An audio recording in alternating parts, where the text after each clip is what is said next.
AI is moving with light speed.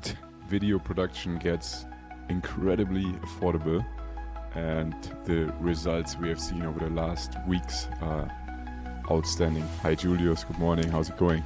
Good morning, Ben. Doing well. Just about made it to the office this morning. We have about 10 centimeters of snow, and by bike it's just a mess. I think you walked, right? So it's I walked to the office, yes. Romantic walk through the snow. Romantic through the wet snow. It's lovely. Yeah, definitely. Video today. We've already had it in our predictions for the year as one of the big bets for the year.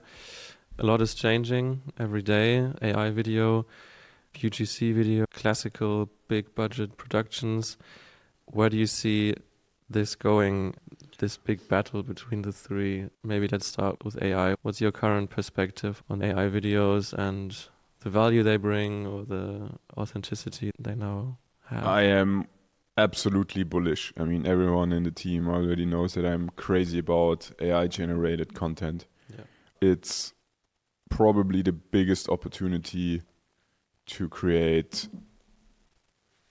creatives and content at a scale that was never there before. And obviously, we really have a lot of trouble fighting ad fatigue. You can fight that by placing heavy investments continuously. That was more or less the solution 4 years ago. It was also the reason 1 year ago if you wanted to have professional content. But there was just an update on Sora 2 Pro, which is from my perspective at the moment the best video model. So props to Sam Altman and his company. I mean, I already thought that OpenAI was slowly dying now, and now it looks like they have a big comeback with this model. The question is how long can they defend this pole position, but at the moment they definitely have it. They have the only model that has outstanding good video quality, very cinematic, very good audio synchronization, even with accents and really the stuff that makes things original and authentic also. So I'm 100% convinced that the future B2B marketing strategy means rolling out video content and not just one asset. Rolling out assets, and testing a lot, entertaining, being funny. I mean, everything that often makes the strategy costly, but now that's no longer the case. Yeah. It's no longer costly to entertain and still promote your products. And I think one important word here is authenticity. Do you think this is becoming less important if, for example, in half a year's time, the AI models become another step better and really indistinguishable from a big budget production? I would say they are sometimes already indistinguishable from a big budget production. You still have to chip in a lot of prompts and play around a lot, and it's not one shot. It's definitely not the right way. I mean, but when you invest, let's say some €1,000, I'm not speaking about big budgets, but some €1,000, you will have a result that is commercial, very commercial. And what's your take on the classical production industry then? Do you think it's the nail in the coffin, or is it just raising the bar for them to be even more creative? I would say it depends. So video production in many fields will remain as it is. Let's go with one very simple example.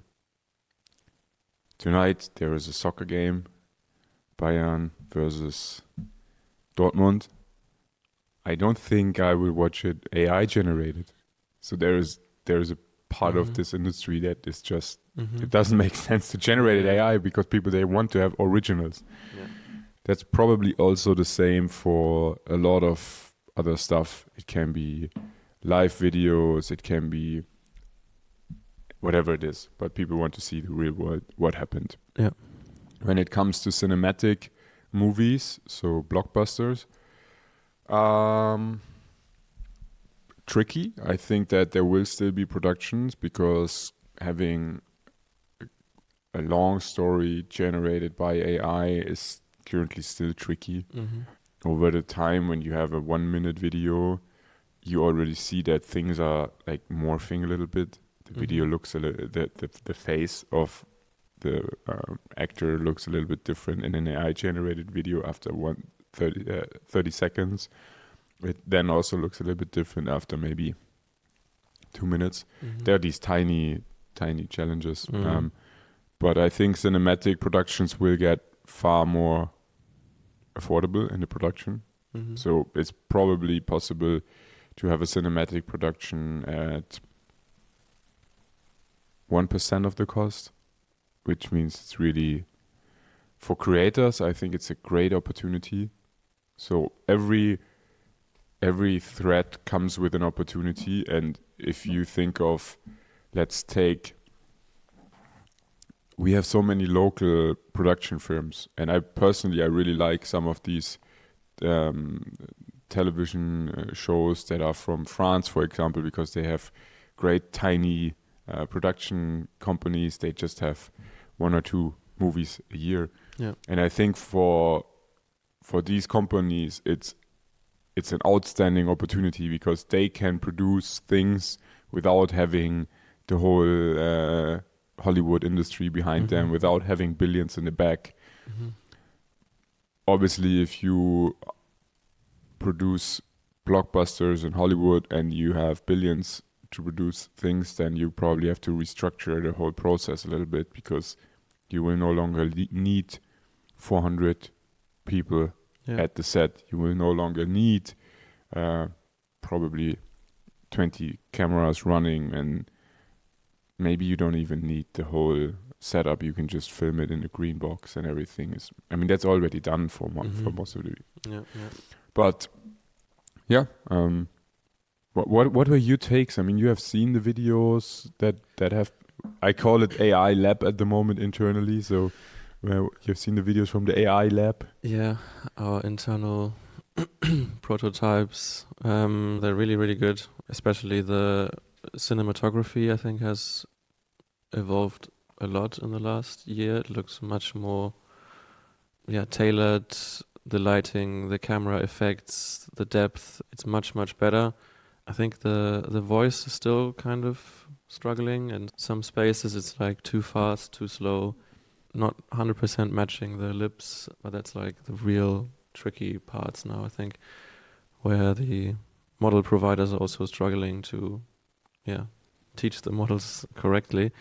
But I mean, give it another half a year, and those creases are ironed out. So yeah, I think the first videos you showed me, I was a bit, it was scary good. Yeah, I remember we were just kind of jumping around the screen. We were like, fuck, that's not true. It's so real. It looks so real. So where do you see UGC in this? Do you think it only has 1 year runtime until AI gets so good that it can also create UGC content as real and make it a little bit more scruffy and like, oh, this is just me in my living room, and also attack that part of the industry, not just the big budget productions? UGC, you can also split it in different segments of UGC. If you have real profiles posting their content, user-generated content, and it's combined with they post that, so they reach their audience, that will remain because it's a real human and people trust humans more than they trust logos.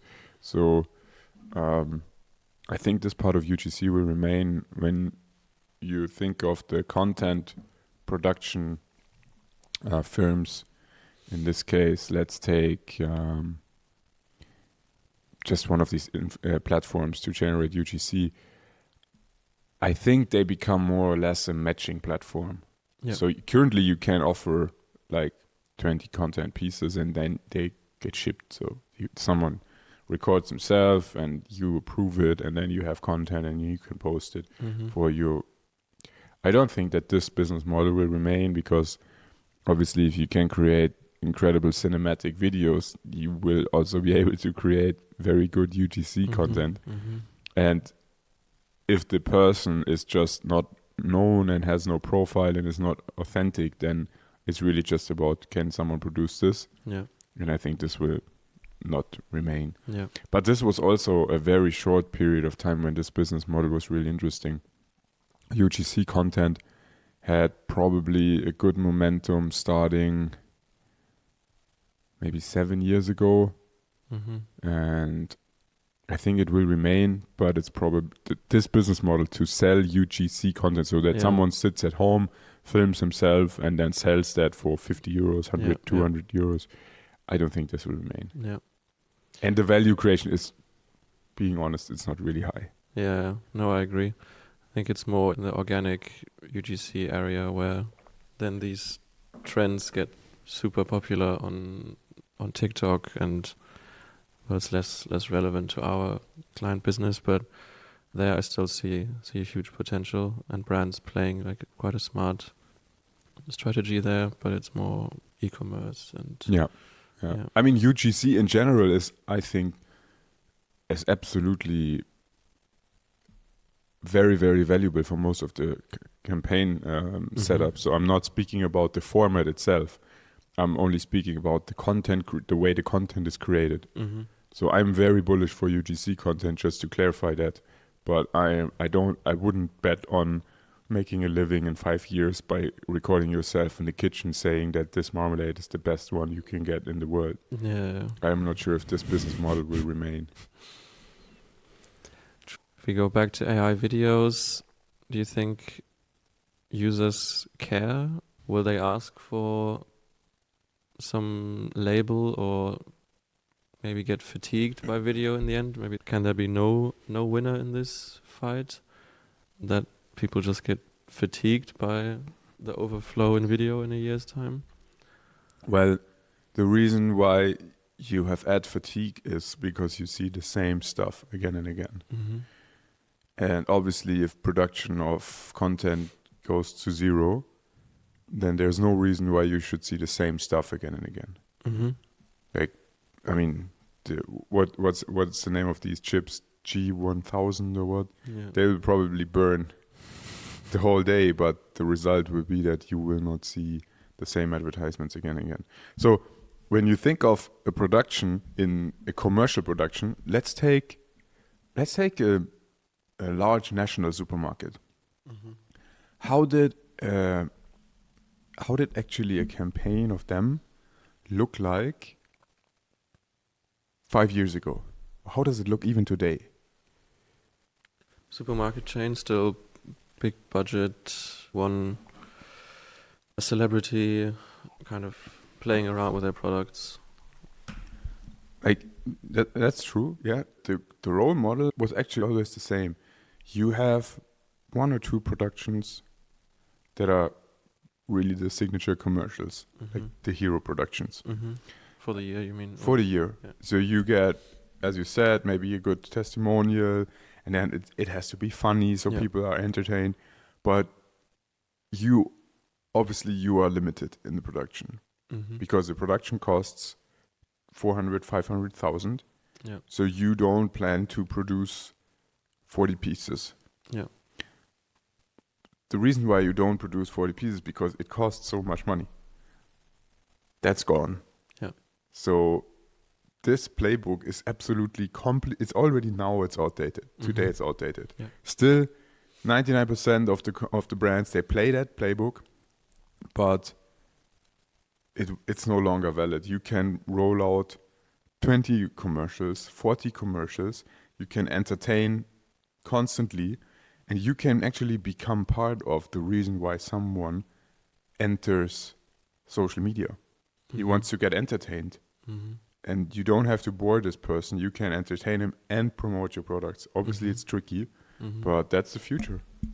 And continuously iterate and test, right? You can test, does this work? Does this messaging work? Where do you see creative strategy, what we've talked about last episode, in this? Do you think you still need one, or can you just, as costs go down, iterate your way to a strategy that you just push out so much video, see what works? That's a brilliant question, and the answer is you can burn your brand faster than you could actually years ago. So that's the downside of this word. The other side of this word, I think it's called. Yeah. Yeah. You really nail it. If you can produce content very, very fast, then the result is you can, by producing the wrong content, forgetting your positioning, not thinking about your messaging, also thinking about the fact that you will not sell just because you create awareness. Yeah, you will not sell because of that. Creating awareness, you can have someone shitting on the table, film that. You can just get a testimonial, a very, very famous person in your country, pay 2 million, record him shitting on the table. Then you're famous. Yeah. Will someone buy the software you sell from you? I don't think. Yeah.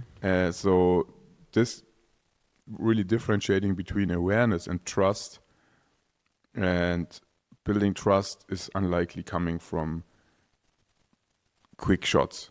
So I'm not saying quick shots are the way to go, but you can produce things quick and affordable. So if you have a good strategy, the result is you can execute it with literally no cost in the production. Yeah.